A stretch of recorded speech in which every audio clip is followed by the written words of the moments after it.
to Forza Horizon 4 with another rally car build. This here, well, this is the Aston Martin DB10 from Spectre. Not much has happened with this car. I thought I'd have a go with it. It is the first, it's the first Grand Tour's first concept car also. We will need an all-wheel drive swap it, which makes it a bit heavier. It has 500 horsepower from standard, so we certainly will not need to upgrade the engine. I kind of say that is the dumbest front. It doesn't add a splitter, it just adds canards and a hook. Okay.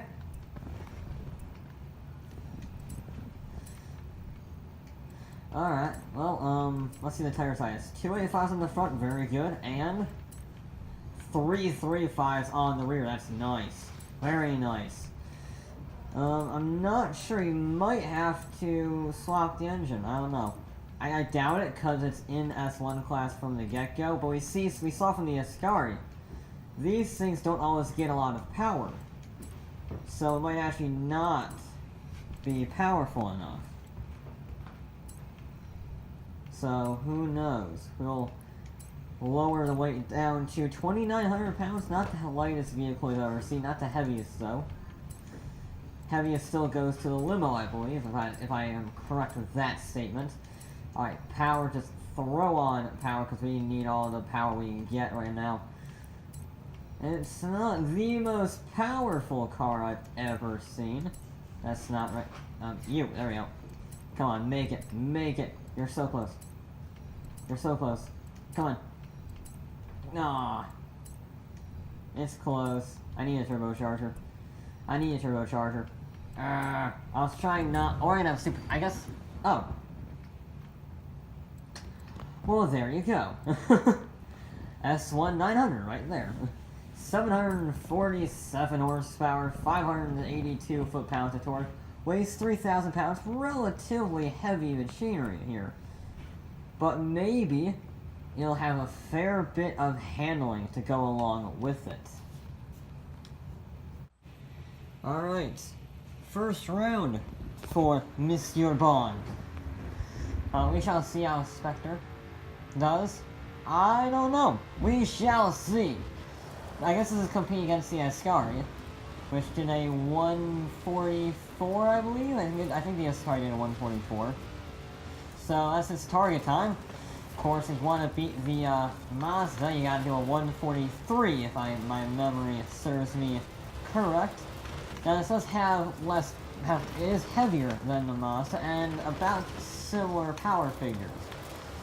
So, it doesn't have a very good, like, on-paper statistical chance of being faster, but maybe, with some good driving, which is not that first section,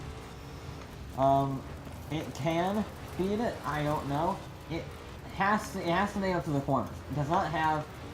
It's just too heavy to stand a chance in acceleration, and its acceleration and speed will not be an advantage here. It does not have the advantage in that category. So it's gonna have to make it up elsewhere. The only other places are the braking corner, the braking zones, and the turns themselves. That's the only area where this car can make up potentially any ground. Problem is, it weighs 3,000 pounds, which, while on paper is not a lot, when you're modifying cars in Forza, that's an awful lot of weight. And it's not very good when you're in a very handling-oriented track like this one that I have here. Yeah, it doesn't handle as well as I would hope it to. But it's not bad, it just doesn't seem very quick. I forgot about the whole braking earlier there. I was hoping it wouldn't get too much air because of the weight. I was mistaken. Okay, ooh. Bounces, yeah, 147. Not the best, I will be honest. However, there is room for improvement.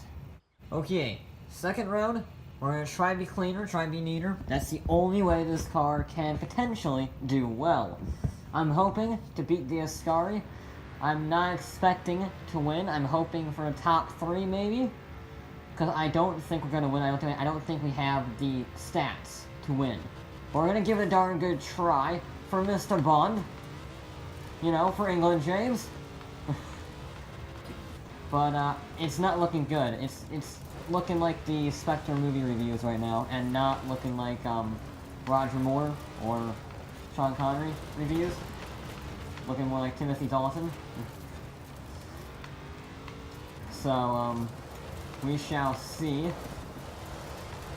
It was a better first session. The defense didn't help, but it also didn't do too much harm, which is the important thing. We carried good speed through that 90-degree right. Carry very good speed, actually. Okay, that was fantastic. That's pretty much how you want to take that corner. Braking and then a little slide to help you get around it, because it's a winding apex, which is good for the slideys. Went a little bit wide there. It's okay-ish. I mean, it's a little slower, but it shouldn't be catastrophic time loss. Yeah, it does not have the handling compared to the other vehicles, unfortunately. It's just too heavy. It just doesn't turn as well as, say, the RX-7 or the Ascari. And that is the most important part. Yeah, there's elements of speed, like there, and the back straightaway. But all in all, it's the handling, and this thing, it just is a bit of a boat. It is just a bit of a boat. And that's not good for this course. It's not good at all, unfortunately. I like the car chase in Spectre. It's a great car chase. But this car here, 145, we shaved 2 seconds off. But we also need to shave off another 2 seconds if we want to get close to the leaders. Alright, final attempt for Spectre. I don't know where to find 2 seconds. That run was pretty darn smooth. Unless you would have to be spot on with this Aston Martin. And I don't think I can do that. Which is a bit unfortunate for the Aston Martin.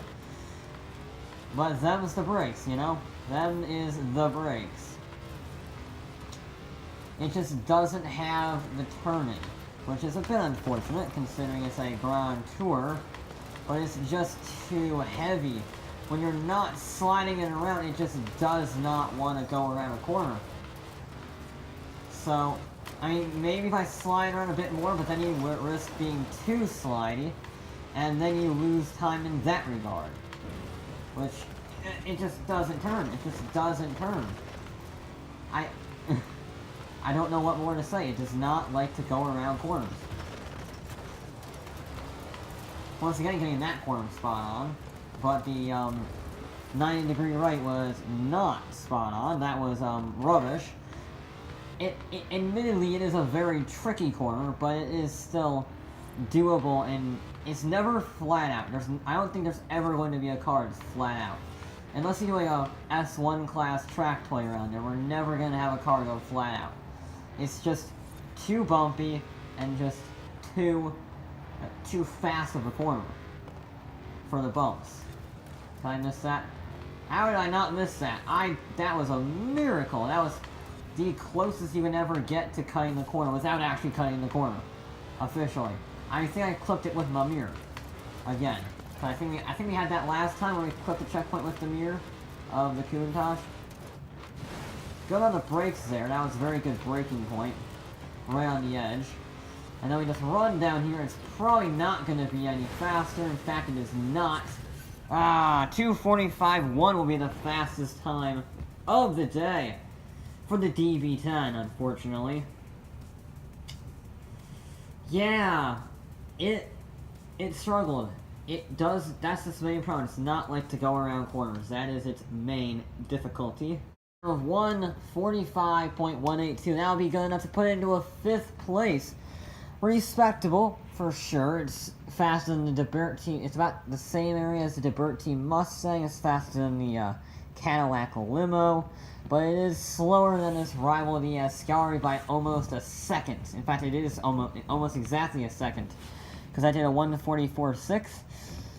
So, it's just not good enough overall. It's not a terrible car, it's just not a good car in any real category. It's too heavy to be good around the corners or in the acceleration zones. And it has power, but it has similar power figures to the other cars, which weighed considerably less. So if it can just be about 300 pounds lighter, it would probably stand a pretty darn good shot at being at the top of the table. But since it is at 3,000 pound mark, it's just too heavy. Anyway, that is going to be it for this episode of Forza Horizon 4. I'll be back with more